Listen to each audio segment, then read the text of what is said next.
Hi పిల్లలు, నా పేరు విప్పర్తి ఎన్విఎస్ఎస్ మూర్తి. నేను తెలుగు ఉపాధ్యాయుడిగా జడ్పీహెచ్ఎస్ గుండుగలను భీమడోలు మండలం ఏలూరు జిల్లాలో పనిచేస్తూ ఉన్నాను. మనం ఇప్పుడు 10వ తరగతి పాఠమైన రాజధర్మం పాఠంలో రాజు ఏ విధమైనటువంటి ధర్మాన్ని పాటించాలి అనేటటువంటి విషయాలని చూడబోతున్నాం. కాబట్టి అందరూ సిద్ధంగా ఉండండి.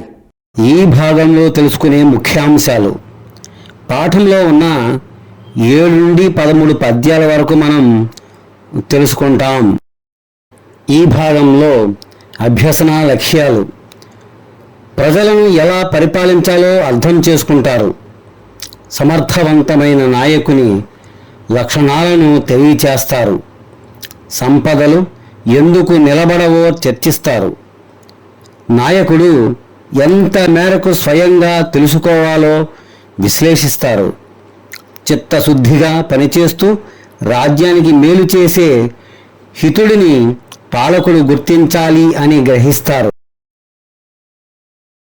ప్రజల విసిచన్న పిలువక పశుల గొలుచు నమ్మి ఇట్లింధనం బునకాయే ననెడు కలని నకైన అధికారి కల నృపతికి 7 దీవులు కొన్న సమృద్ధి లేదు. బాలలు, పద్యం విన్నారు కదా, ఈ పద్యానికి భావం చూద్దామా? ప్రజలు కరువు కాటకాలతో పంటలు నష్టపోయి బతకలేక దేశం విడిచిపోతే అధికారులు పట్టించుకోవాలి. వాళ్ళను రప్పించి సాగుబడికి వసతులు కల్పించి వారు కోలుకునేటట్లు చేయాలి. అంతే తప్ప వాళ్ళు వదిలి వెళ్ళిన పశువులను ధాన్యాలను అమ్ముకుని వాళ్ళ ఇంటి కలపను వంట చెరుకుగా వాడుకోవచ్చని సంతోషించే అధికారి యుద్ధభూమిలో శవాలను పిక్కు తినే నక్కలాంటివాడు. అటువంటి అధికారులున్న పాలకుడు 7 ద్వీపాలకు అధిపతి అయినా అతని సంపదలు నిలువవు.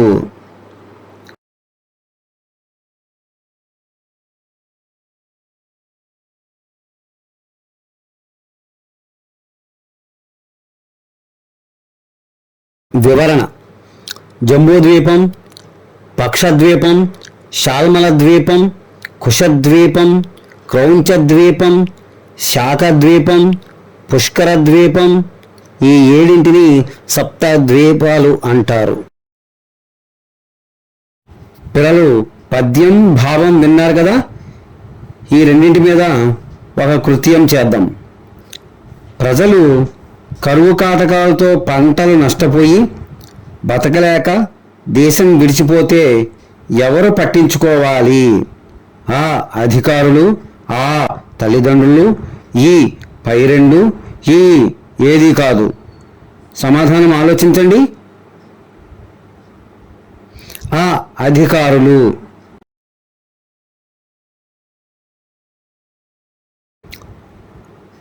రెండవ కృత్యం చూద్దాం. నక్కలాంటి వాడు అధికారి అయితే పాలకుడు 7 ద్వీపాలకు అధిపతి అయినా అతనికి నిలవనివి ఏవి? ఆ రాజ్యాలు, ఆ సంపదలు నిలవవు, ఈ సిరులు, ఈ పైవన్నీ. పిల్లలు, ఒక్కసారి ఆలోచించండి. ఈ పైవన్నీ.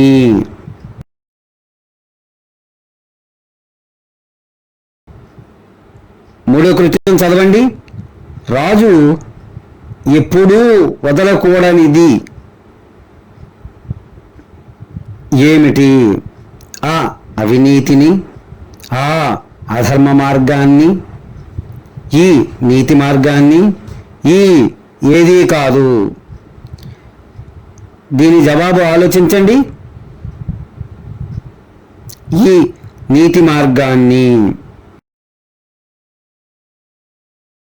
ఎరుగనగున్ స్వశక్తి నవనీసుడు 4 పాళ్ళ 3 పాళ్ళెరుగక మోచినట్టి ఎట్టి పనికిష్ట సుహృత్తతి తెల్పనొక్క పాలిరుగనగున్ నయాఢ్యమతి నిట్లు నిరాగ్రహుడైన చేయున్ ఎత్తరి విపదుగ్రదండ పరతంత్రుడుగాక చిరంబు రాజ్యమున్. బాలలు పద్యం విన్నారు కదా, ఈ పద్యానికి భావం చూద్దాం. రాజు ఎప్పుడూ నీతి మార్గాన్ని వదలకూడదు. తెలుసుకోవలసిన విషయాల్లో 35% తానే స్వయంగా స్వశక్తితో తెలుసుకోవాలి. మిగిలిన పావుభాగాన్ని ఆప్తమిత్రుల ద్వారా తెలుసుకోవాలి. అప్పుడు అతడు నీతిపరుడవుతాడు. తన ఇష్టానుసారం అంతా జరగాలన్న అహాన్ని విడిచిపెడతాడు. తనకు ఆపదలు కలిగినప్పుడు పారిపోడు. సేవకులను తీవ్రంగా శిక్షించడు. అటువంటి పాలకుడు సుఖంగా రాజ్యమేలుతాడు.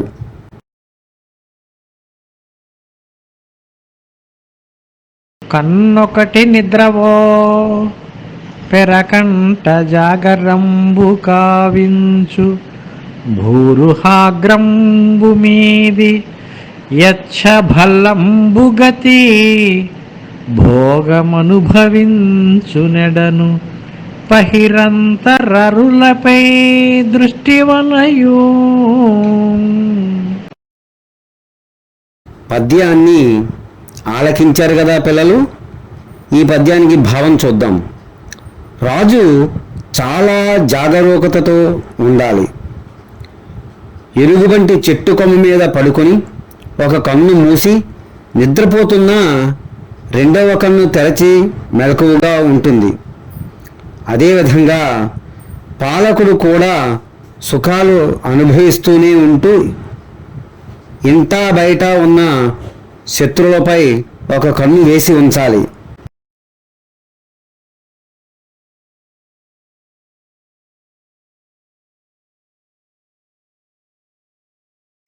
కృత్యం 2.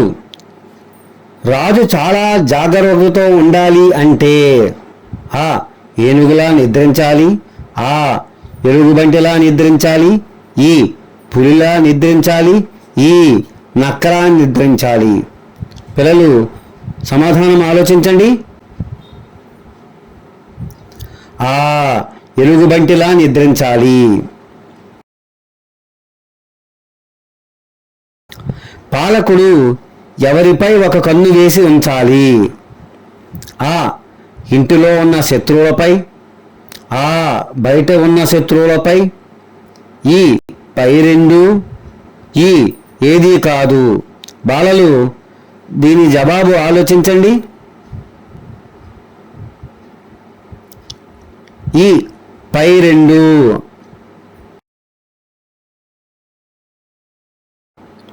యుద్ధభూమిలో శవాలను పిక్కు తినే నక్కలాంటివాడు అని ఎవరిని అంటారు? ఆ బతకలేక దేశం విడిచి వెళ్ళిన వారి పశువులను అమ్ముకునేవాడు. ఆ దేశం విడిచి వెళ్ళిన వారి ధాన్యాలను అమ్ముకునేవాడు. ఈ దేశం విడిచి వెళ్ళిన వారి ఇంటి కలపను వంట చెరుకుగా వాడుకోవచ్చునని సంతోషించే అధికారి. ఈ పైవన్నీ. బాలలు సమాధానం ఆలోచించండి. ఈ పైవన్నీ.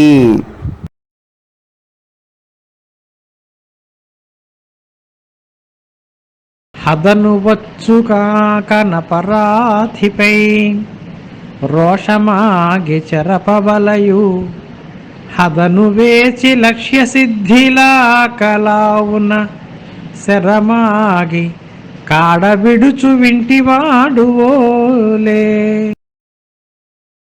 పద్యం విన్నారు కదా, ఆ పద్యానికి భావం చూద్దాం. రాజు తప్పు చేసిన వాడిని వెంటనే దండించకూడదు. సమయం వచ్చేదాకా కోపాన్ని అదుపులో ఉంచుకోవాలి. చేతిలో విల్లు బాణాలు ఉన్నాయి కదా అని బాణాన్ని ఎప్పుడంటే అప్పుడు విడవకూడదు. గురి కుదిరిందో లేదో చూసుకుని విలుకాడు బాణం వేస్తాడు.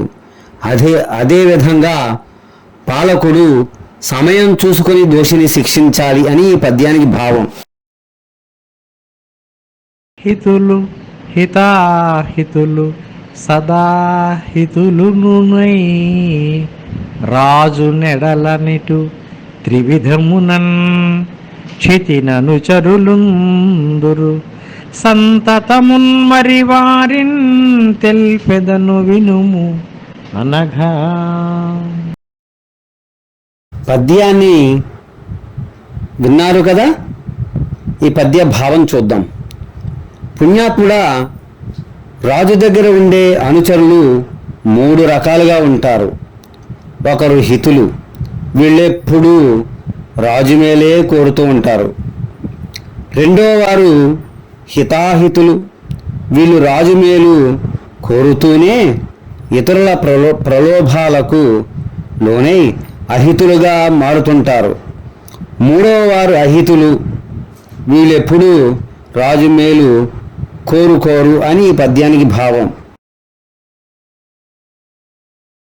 హితులు భిషగ్రహజ్ఞ బుధ బృంద కవీంద్ర పురోహితుల్ హితాహితులు ధనార్జనాది నృపకృత్య నియుక్తులు వెండి కేవలాహితులు దశావశార్పిత సమృద్ధ రమాభరణేచ్ఛులౌట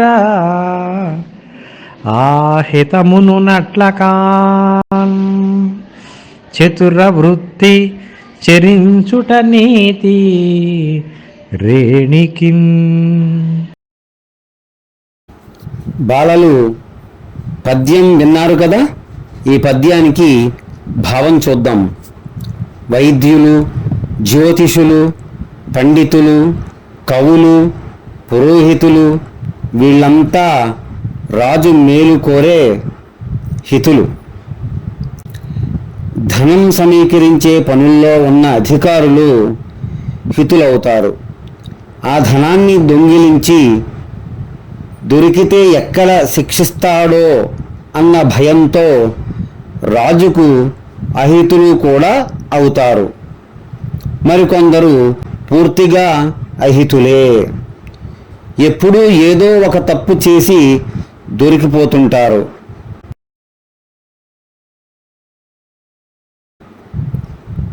అప్పుడు పాలకుడు చట్ట ప్రకారం వాళ్ళ సంపదనంతా రాజ్యపరం చేస్తారు. దాంతో వాళ్ళు రాజును అదును చూసి దెబ్బ తీయడానికి చూస్తుంటారు. కనుక ఈ ముగ్గురి విషయంలో పాలకుడు హితునిగా, హితాహితునిగా, కేవలం అహితునిగా ప్రవర్తిస్తూ పైకి అందరికీ ప్రీతిపాత్రునిగా కనిపిస్తూ నేర్పుగా ఉండాలి అని ఈ పద్యానికి భావం.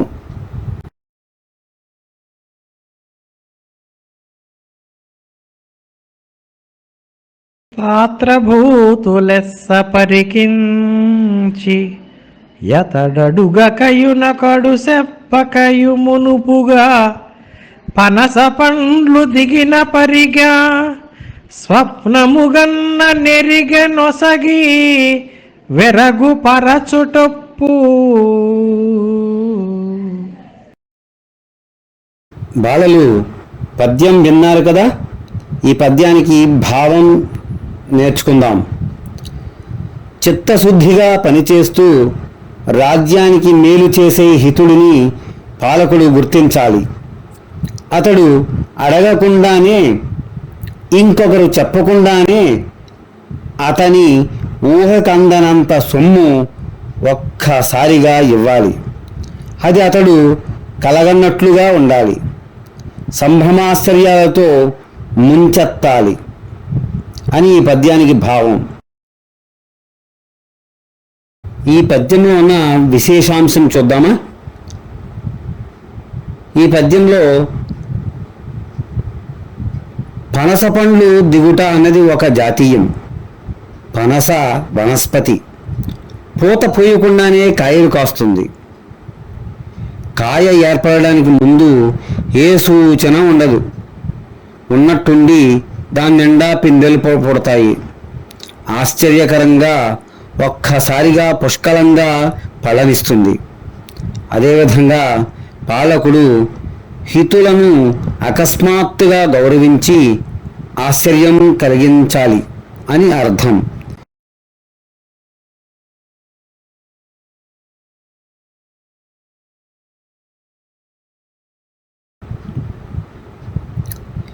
ఇప్పటి వరకు చెప్పుకున్న పాఠంలో ప్రధానాంశాలు: దేశం విడిచిపోతే అధికారులు పట్టించుకోవాలి, వాళ్ళను రప్పించి సాగుబడికి వసలు కల్పించి వారు కోలుకునేటట్లు చేయాలి. రాజు ఎప్పుడూ నీతి మార్గాన్ని వదలకూడదు. తెలుసుకోవలసిన విషయాల్లో 35% తానే స్వయంగా స్వశక్తితో తెలుసుకోవాలి.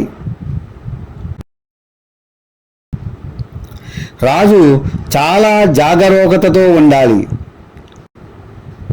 రాజు తప్పు చేసిన వాడిని వెంటనే దండించకూడదు.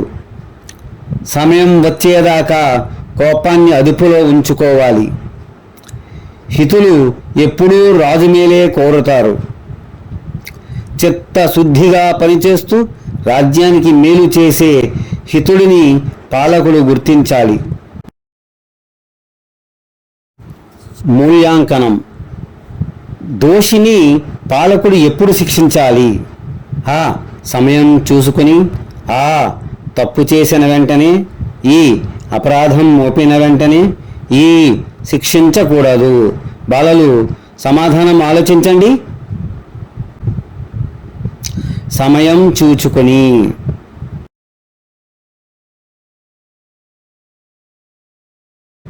2.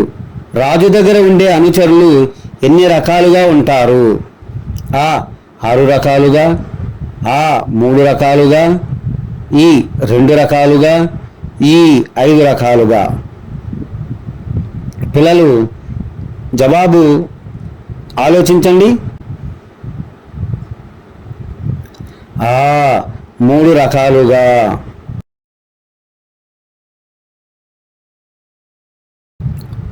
3. రాజు మేలు కోరేవారు ఎవరు? వైద్యులు, జ్యోతిషులు, పురోహితులు, పండితులు, కవులు, పైవారందరూ. బాలలు సమాధానం ఆలోచించండి.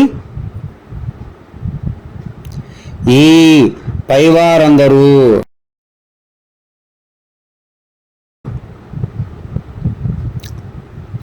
4.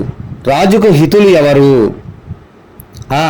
ధనాన్ని పంచేవారు, ధనం దొంగిలించేవారు, ధనం సమీకరించే పనుల్లో ఉన్న అధికారులు, పైవారందరూ. పిల్లలు జవాబు ఆలోచించండి.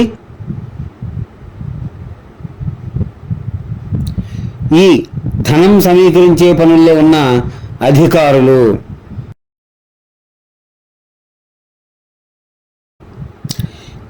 పాలకుడు ఎవరిని గుర్తించాలి?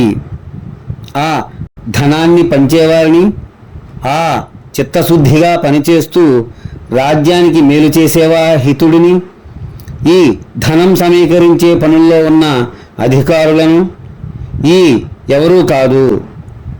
బాలలు సమాధానం ఆలోచించండి. చిత్తశుద్ధిగా పనిచేస్తూ రాజ్యానికి మేలు చేసే హితుడిని. ఇంటి పని. కరువు కాటకాల సమయంలో రాజు ఏమి చేయాలి? రాజు ఎప్పుడు నీతిపరుడు అవుతాడు? రాజు దగ్గర ఉండే అనుచరుల గురించి రాయండి.